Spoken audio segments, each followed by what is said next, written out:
Okay, so on these problems we have what are called proportional equations, or rational equations, where we have two fractions that are equal to each other, and we solve these by doing what's called cross multiplication. So we multiply kind of diagonally. For this one, it would be 4 times x equals, our other cross multiplication would be 8 times 3. So 4 times x is 4x, and 8 times 3 is 24. So now we just need to solve this equation. We should know how to do this. 4x equals 24, we would divide by 4 to cancel out the 4. And that gives me x equals 6. On to number 2. Same thing, I've got two equations that are equal to each other, so I'm going to cross multiply. I would take 3 times 2, and that would be equal to this w minus 4 times 3. So I'm going to write that as 3 times w minus 4. Okay, 3 times 2 is 6, and that's going to be equal to 3 times w minus 4. Here I would distribute this 3, so 3 times w and 3 times negative 4. 3 times w is 3w. 3 times negative 4 is negative 12. So again, now we need to solve this equation. I have 3w minus 12, and so what I would do is add 12 to both sides to cancel out the minus 12. This would give me 18 equals 3w. Then I would divide by 3 to cancel out the 3 with the w. And this is going to give me w equals 6.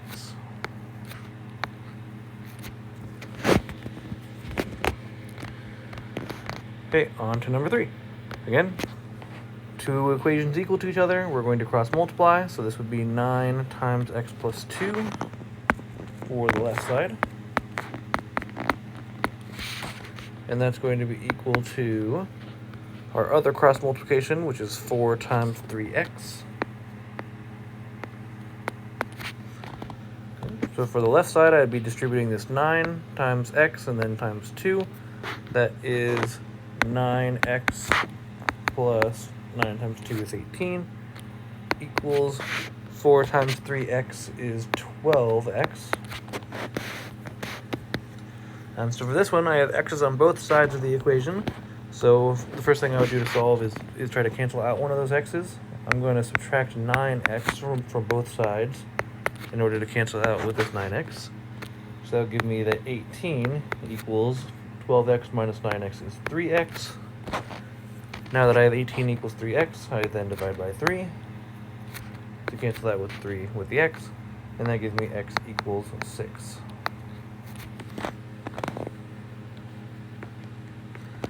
Okay, number 4, same thing. We've got two fractions that are equal to each other, so we are going to cross multiply.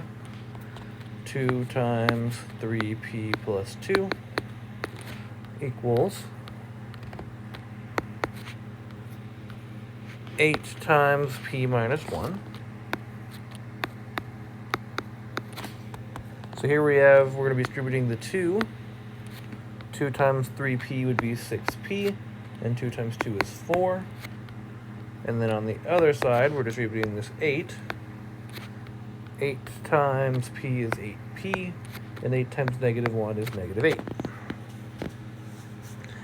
8. So again, we have a variable on both sides, so I'm going to cancel one of them out. For this one, I would subtract 6p on both sides in order to cancel out this 6p. So that would leave me with 4 equals 8p minus 6p is 2p minus 8. So 4 equals 2p minus 8. I would then add 8 to both sides to cancel out with the minus 8. So that gives me 12 equals 2p. And once I have 12 equals 2p, I can divide by 2 to cancel out the 2 with the p. And that gives me p equals 6. I'm getting a lot of 6's on this paper. Okay, on to number 5. We have, again, two equations equal to each other. So we're going to cross multiply. Negative 2 times a plus 1 equals a minus 1 times a minus 8.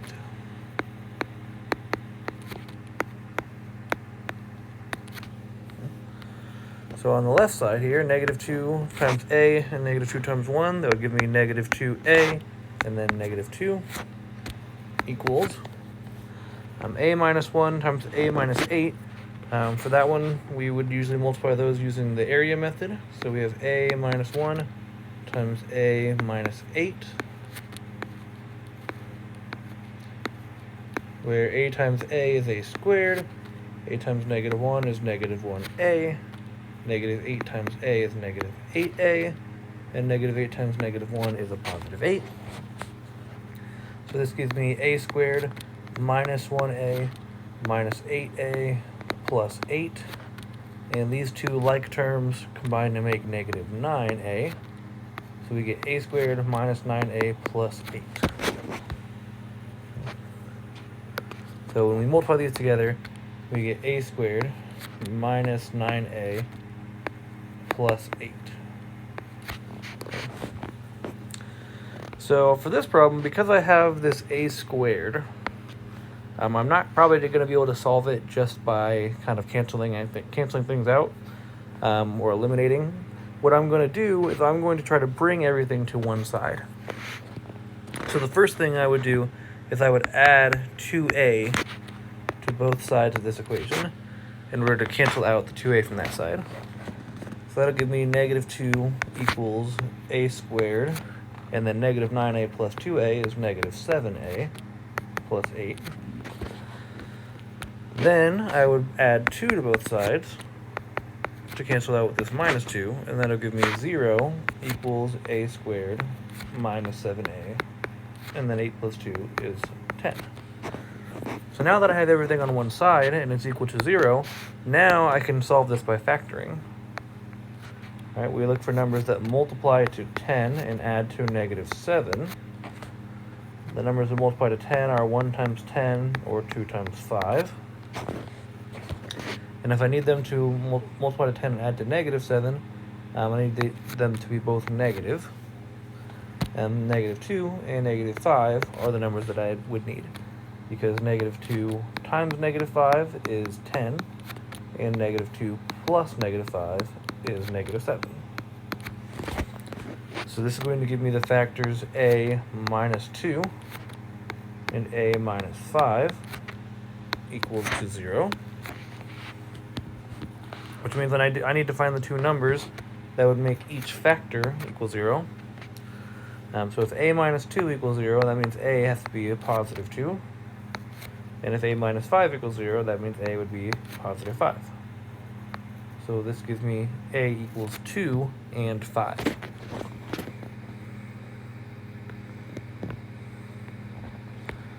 Okay, on to number 6. Again, we have two fractions equal to each other, so we are going to cross multiply.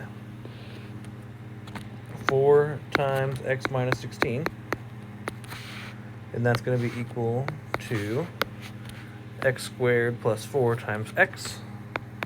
So I'll put that as x times x squared plus 4. We're going to distribute the 4 times x would be 4x. And then 4 times negative 16 would be negative 64. That's going to be equal to this x times x squared and times 4. So x times x squared is x cubed, and x times 4 is 4x. Okay, so now let's see what we can do. First thing that I would do is probably try to, since I have x's on both sides, I'd probably try to get rid of one of them, or cancel out one of them. So what I would do is I would subtract 4x from both sides in order to cancel out the 4x here. But on the other side, I have 4x minus 4x, and that would also cancel out. So that what that leaves me with is negative 64 equals x cubed. Well, this is an equation that we know how to solve. We've looked at equations like this before in our previous unit. If I have negative 64 equals x cubed, then I can take the cube root of both sides to solve for x. And because the cube root of x cubed is just x, and the cube root of negative 64 is negative 4. So x is going to be equal to negative 4.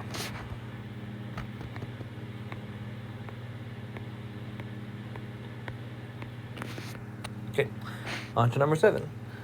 We do have some fractions that are equal to each other, but on the right side of the equation, we have these two fractions that need to be added together before we can cross multiply. So the good news is that these two already have the same denominator, and so when that's the case, we can just kind of do what the top says. This says 1 plus 2, so we're just going to add these two numerators together. This is going to give me, on the right side, we have 5 equals g plus 9, and that's equal to, this will be 1 plus 2 over g plus 3. And 1 plus 2 is obviously 3. So this would give me 5 over g plus 9 equals 3 over g plus 3. So now that we have these two fractions equal to each other, now we can do this cross multiplication, where I would do 5 times g plus 3, and that will be equal to 3 times g plus 9.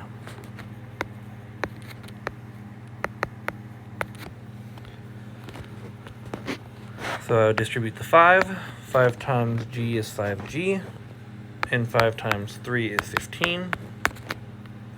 And that's going to be equal to, distributing the 3, 3 times g would be 3g, and 3 times 9 is 27. So now I have g's on both sides. I would start by probably canceling out the 3g. So I would subtract 3g on both sides.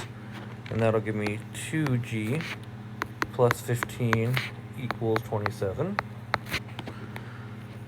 So then next thing I would do is subtract 15 from both sides in order to cancel out the plus 15. So that gives me 2g equals 12. And then lastly I divide by 2 on both sides to cancel out with 2. And this will give me g equals 6.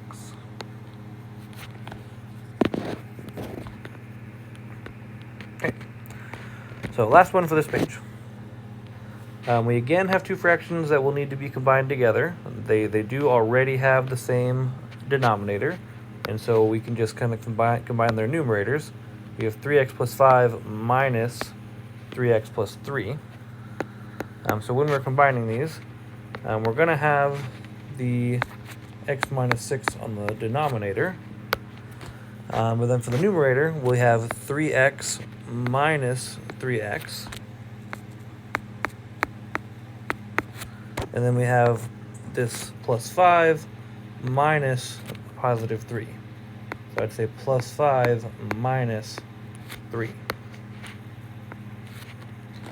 And that's going to be equal to the 4 over x minus 4. Okay. So now 3x minus 3x, those two would actually cancel each other out, because 3x minus 3x would be 0. And then 5 minus 3 is 2. So this would give me 2 over x minus 6 equals 4 over x minus 4. Now that we have our two fractions equal to each other, we can do our cross multiplication. So we have 2 times x minus 4, and that'll be equal to our other cross multiplication, 4 times x minus 6. So we distribute the 2. This will give me 2x. 2 times x is 2x, and then 2 times negative 4 is negative 8. We then distribute the 4.